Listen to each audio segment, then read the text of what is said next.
Let's get right to it, shall we? First, I'm going to fill and ganache my layers. This is a 2-tier cake.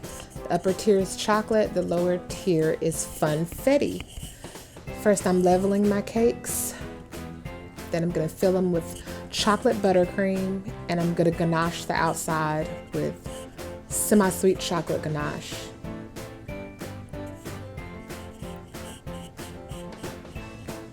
Ganaching is very similar to using buttercream. It just sets a little bit more firmly, making it easier for you to put fondant on the outside.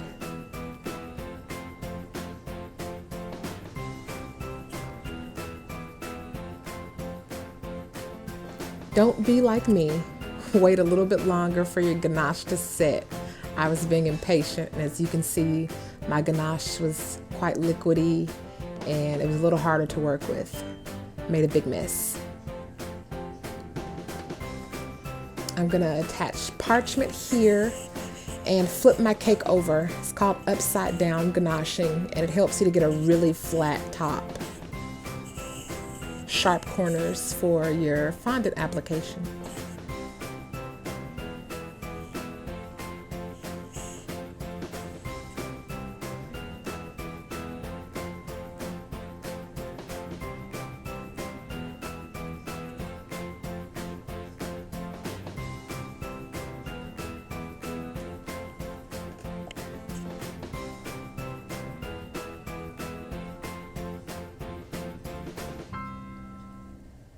Same thing with the funfetti cake.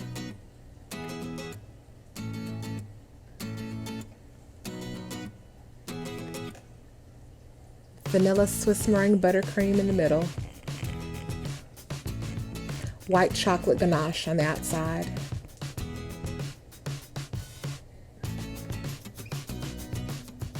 Here I'm leveling my cakes, making sure that it's not lopsided. Spread your ganache. This is a crumb coat, so it's okay if it's fairly thin.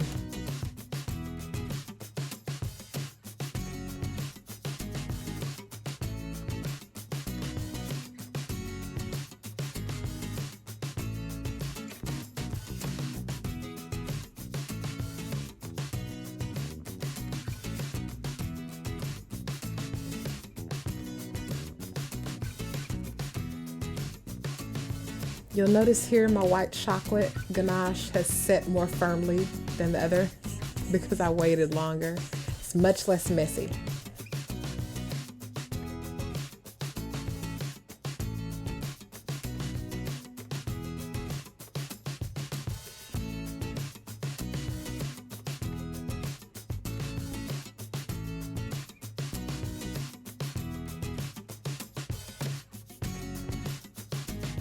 Kneading my fondant that I colored the day before.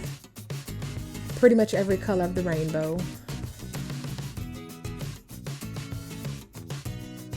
Dusting my counter with cornstarch.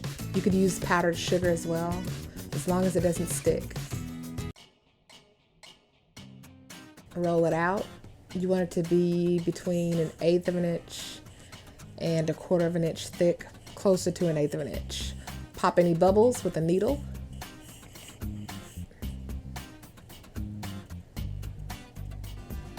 Roll it out some more.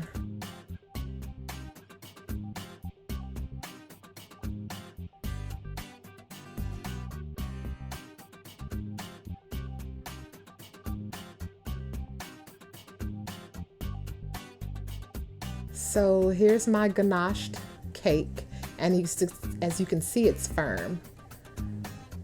Smooth your fondant starting at the top edge. And work your way down, smoothing as you go along.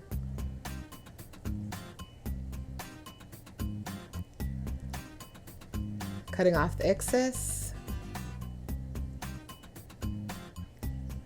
You're going to continue the process, popping any bubbles as you go along, any air bubbles. I'd recommend finding an acupuncture needle. They leave a lot less noticeable holes.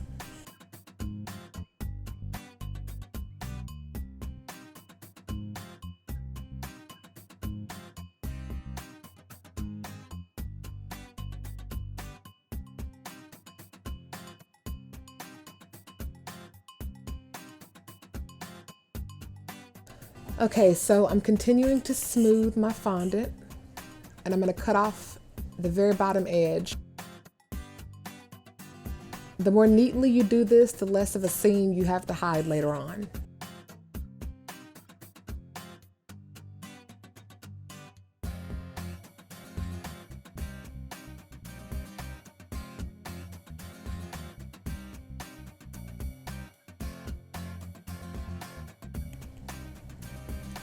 That's a little cornstarch. I'm going over the outside. It's a little sticky and I want to still be able to work with it.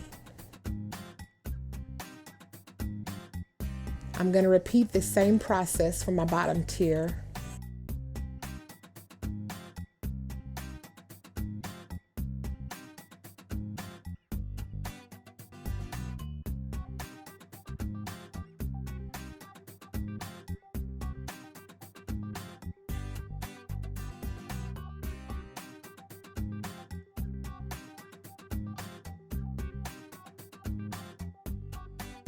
If you see any air bubbles along the way, remember to just go ahead and pop them. More colored fondant. I'm going to actually make the rainbow right about now with my clay extruder. What this does is it allows me to push the fondant into a rope without having to manually roll it. It's a big time saver. Once I have my ropes, I'm going to form them into a rainbow.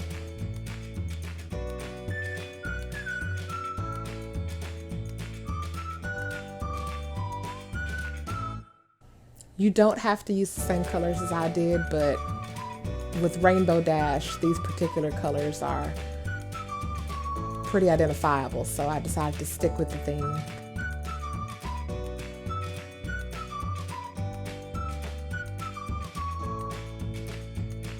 So here, I'm going to make some clouds, which consists of little circles cut out and layered together.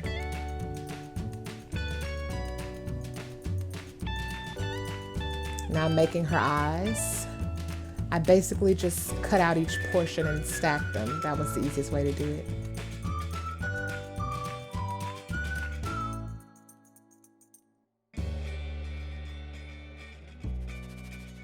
Clouds.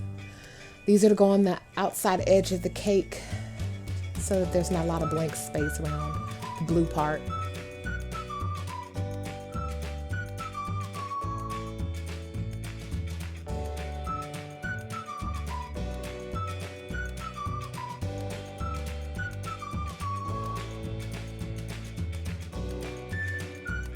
Continuing on her eyes.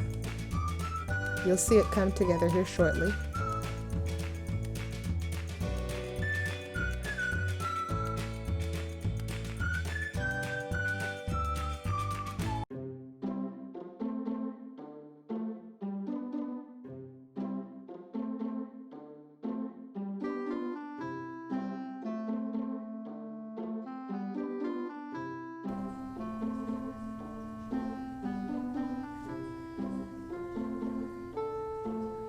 If you have any bits of cornstarch that are being fairly stubborn, you can use a steamer to get them off, or a little bit of shortening rubbed onto the fondant eliminates that white smudge.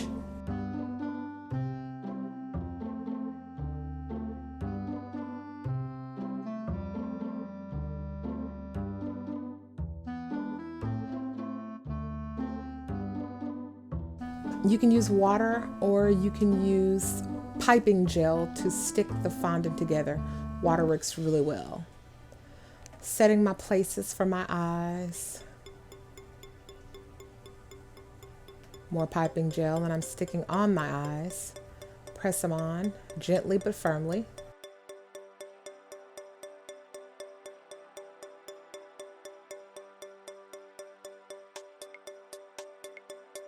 She's looking at you. Now I'm going to make the eyelashes, once again using my clay extruder.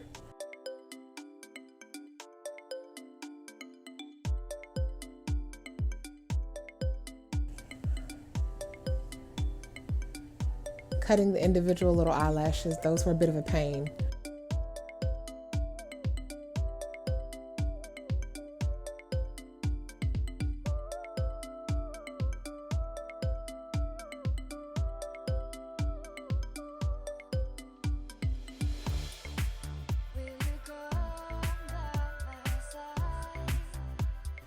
Now I'm making the ears. I basically just cut teardrop shaped fondant and stuck toothpicks in the middle so that I could attach them to the top.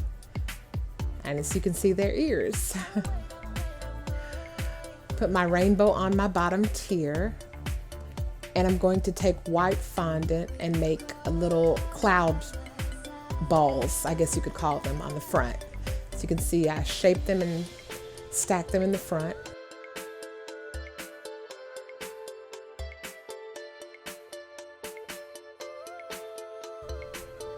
Now I'm attaching the white clouds I made earlier from the circles. Setting my place and putting my straws in for support. When you build a tier cake, you really need support or it'll sink. Now I'm making her hair, or her mane.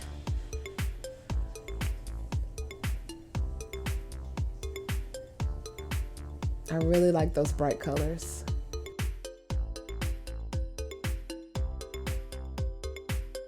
Yours does not have to look exactly like this. You can make her hair look however you want, but I thought it was rather cute this way.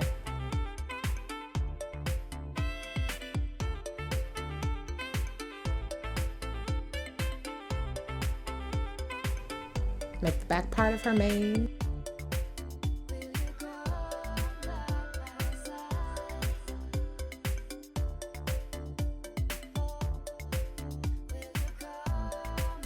So now all I have left to do is take my melted fondant and go around the seam. I'm trying to minimize it or hide it. So I'm going to pipe melted fondant, also called gunge, into the seam and smooth it over with a palette knife.